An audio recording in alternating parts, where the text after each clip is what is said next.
Hi, I'm Colin Dale, and this is one of my favorite games.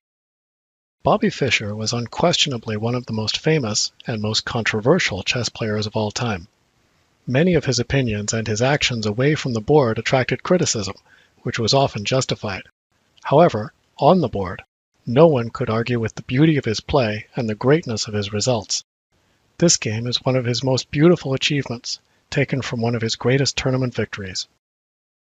At the 1963-64 U.S. Chess Championship, Fischer, although only 20 years old, was going for his sixth U.S. championship in 6 attempts.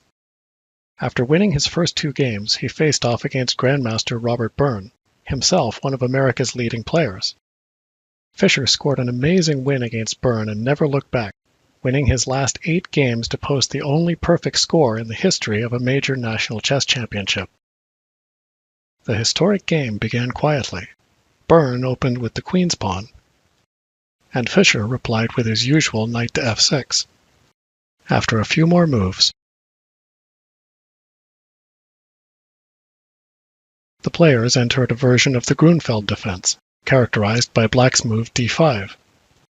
The Grunfeld defense often leads to a sharp, tactical battle, but not this time, as Byrne captured on d5, and Fischer recaptured, giving a symmetrical pawn structure and making it difficult for either player to create an imbalance. A few more moves were played, with both players developing quietly.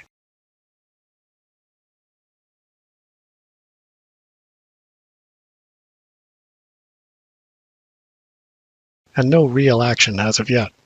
Now, however, after White's queen to d2, I can imagine Fischer slowing down and thinking carefully about what to do next.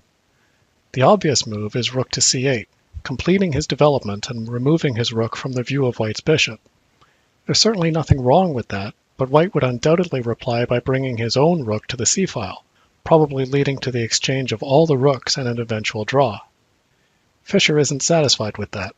He's never been one to play for draws, and anyway, he's the favorite in the tournament. A draw with Fischer would be a better result for Byrne. So with a safe position and no immediate problems to solve, Fischer looks for a way to break the symmetry and take the initiative. There is an obvious pawn break in the position on e5, but is it worth it? White will certainly capture on e5, leaving Black's d-pawn isolated and weak, under fire from all sides. On the other hand, the e5 break will open lines for Black's rook and bishop, and give the knight a path to hop into d3. But does that actually accomplish anything? There aren't any obvious targets from d3, and the knight will soon be forced back. Or will it?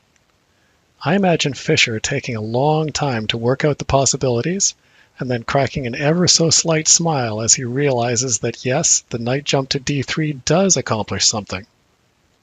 So here we go. Black plays e5, and after the obvious capture and recapture, White plays rook f to d1, breaking the pin on the knight and getting ready to simply take off Black's d-pawn. What could be more natural? Well, amazingly, rook f to d1 turns out to be the losing move.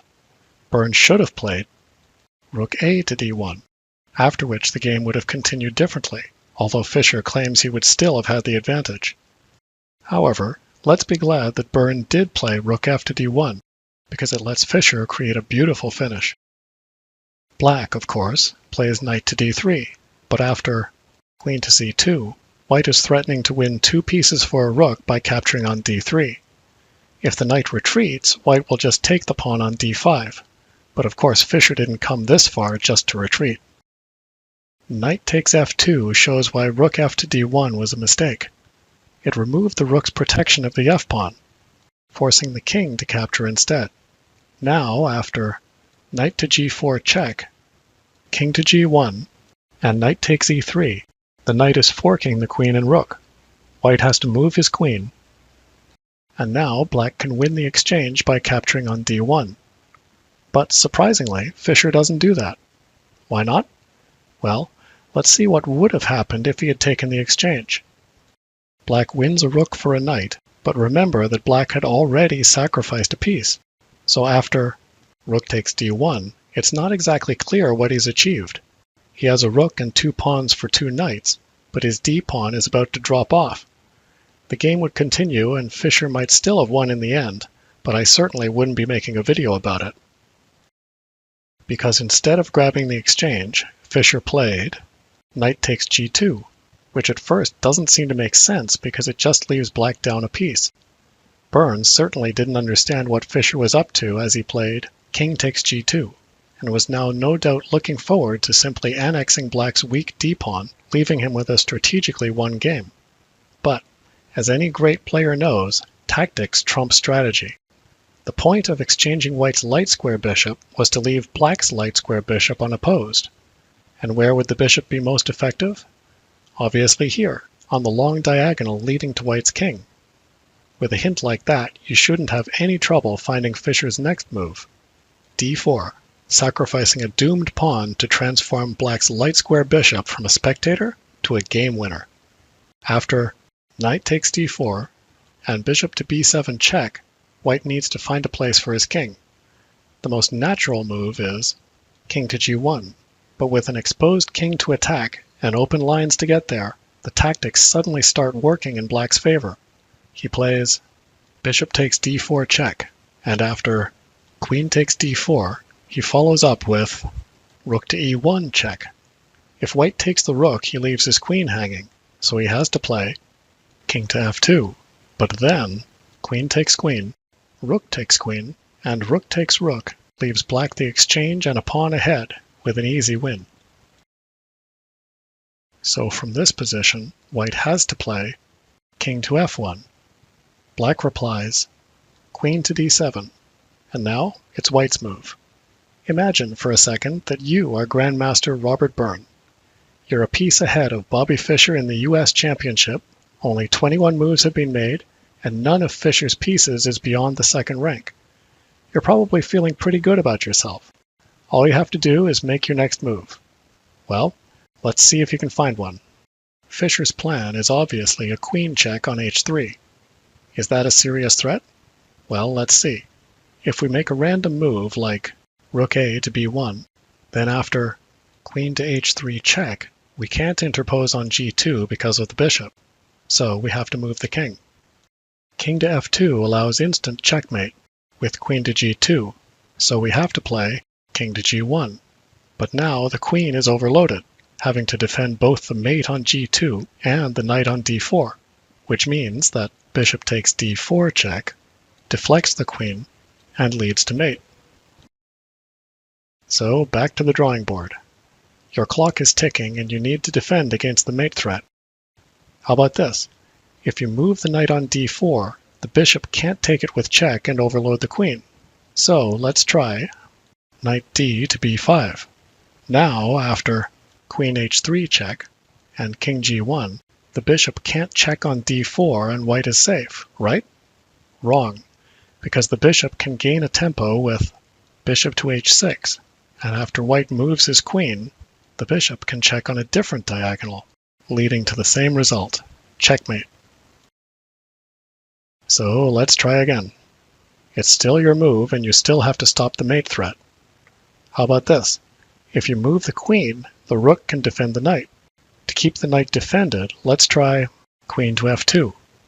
Now, after the now familiar queen to h3 check and king to g1, taking on d4 doesn't accomplish anything because white can recapture with the rook. Unfortunately, rook to e1 check deflects the rook. And now bishop takes d4 forces mate on g2 whether white captures it or not. By now, Byrne must have been getting frustrated, but it's still his move and there's one more thing he can try. Since white is already up a piece, maybe he can sacrifice it to buy time to defend. So how about knight to f3? Exchanging queens would certainly prevent the mate, and after queen to h3 check, the queen can interpose on g2.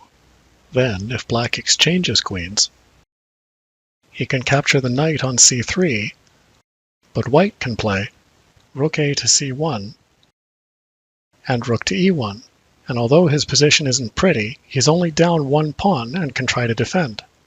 So, have we finally found a playable move for white? No, because black doesn't have to check on h3 if it doesn't work. He has several other options, including queen to f5.